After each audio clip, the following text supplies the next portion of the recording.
Gazette du Togo, une vision sur l'actualité togolaise et sur le monde.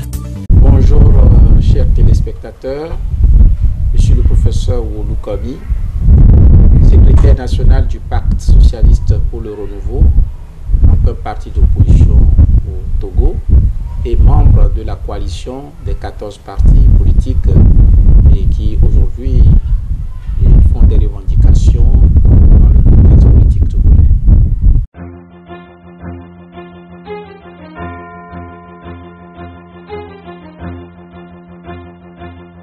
Le dialogue togolais, en réalité, est porteur d'espoir en principe, puisque vous l'aurez compris, c'est à la suite des manifestations, ça fait 6 mois déjà que nous manifestons, nous revendiquons, et on devrait penser que le dialogue politique devrait permettre de discuter, de trouver un certain nombre de solutions que nous posons. Donc théoriquement, ce devait être le cas.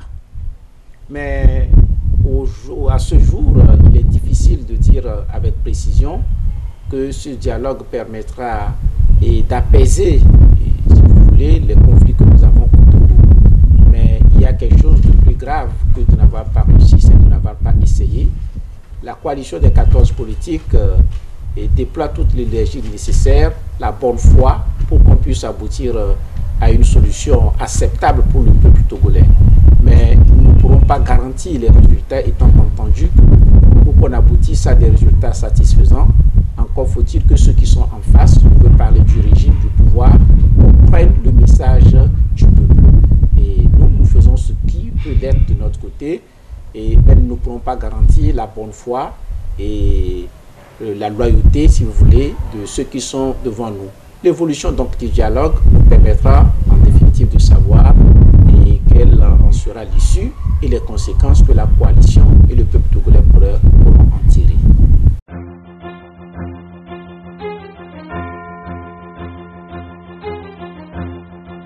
En réalité, vendredi, nous étions revenus toujours sur les mesures d'apaisement. Et rappelez-vous déjà que le lundi, ces mesures d'apaisement avaient été abordées également. Et les mesures d'apaisement concernent notamment ceux qui sont détenus, mais ce n'est pas tout. Nous avons certaines villes aujourd'hui qui sont plus ou moins en état de siège, étant entendu qu'il y a une présence militaire permanente.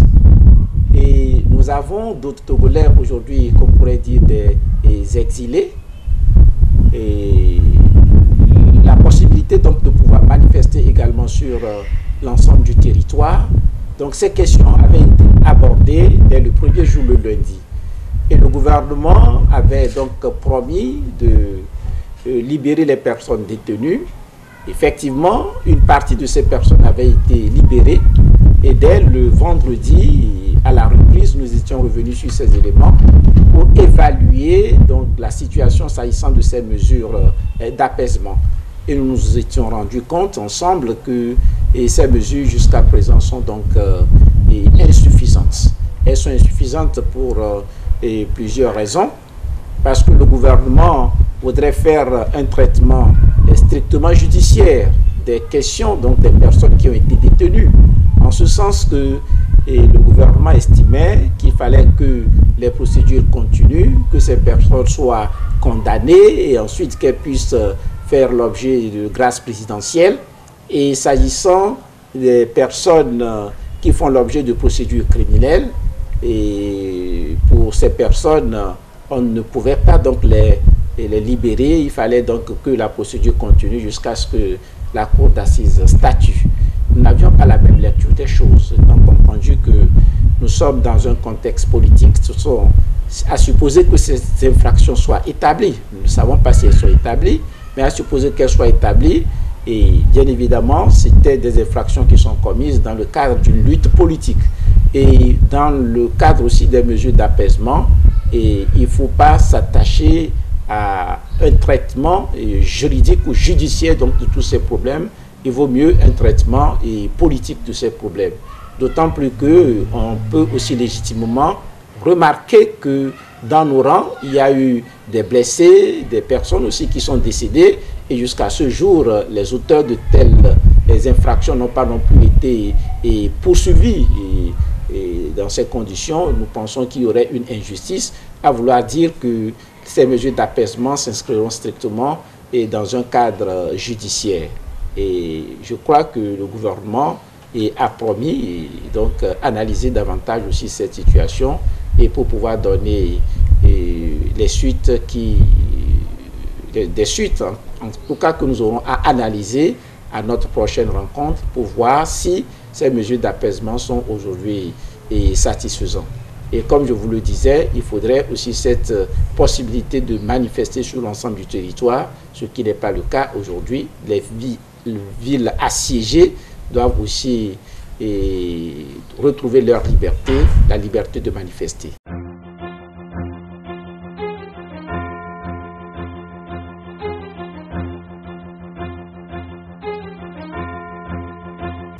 Oui, vous savez que depuis plusieurs mois, nous avons insisté sur le retour de cette constitution de 92. Et c'est une revendication politique en ce sens que c'est cette constitution qui a été adoptée par le peuple togolais dans le cadre d'un référendum en 1992.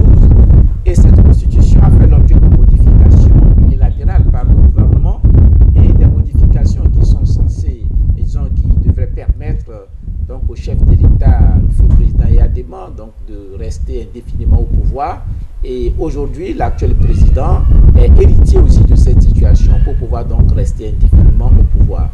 Et nous avons demandé donc le retour à cette constitution. Et de l'autre côté, ils ne prennent pas aussi sur ce point. Et donc, on peut dire que plus ou moins, il y a aussi une divergence profonde sur cette question. Et apparemment, le problème semble se focaliser aussi en partie sur la situation du président de la République actuelle. Parce que si je ne me trompe pas, leur lecture consistera à dire que quoi qu'il arrive, il faut qu'il puisse encore être candidat donc, à 2 mandats. Et dans tous les cas, c'était leur position donc, qui était connue de tous. Et nous aussi, notre position, c'est que une telle éventualité n'est pas admissible pour le peuple togolais. Il ne s'agit pas d'une mesure qui vise une personne, mais en réalité, ce sont les exigences démocratiques, l'alternance qui voudrait qu'on ne puisse pas admettre qu'une seule personne puisse bénéficier de total 5 mandats, d'autant plus que nous savons que les élections au Togo ne se passent jamais dans des conditions de transparence. Dans ces conditions, les revendications demeurent les mêmes et nous pensons que la solution idéale pour le peuple togolais passera forcément par la satisfaction donc, de ces revendications. Okay.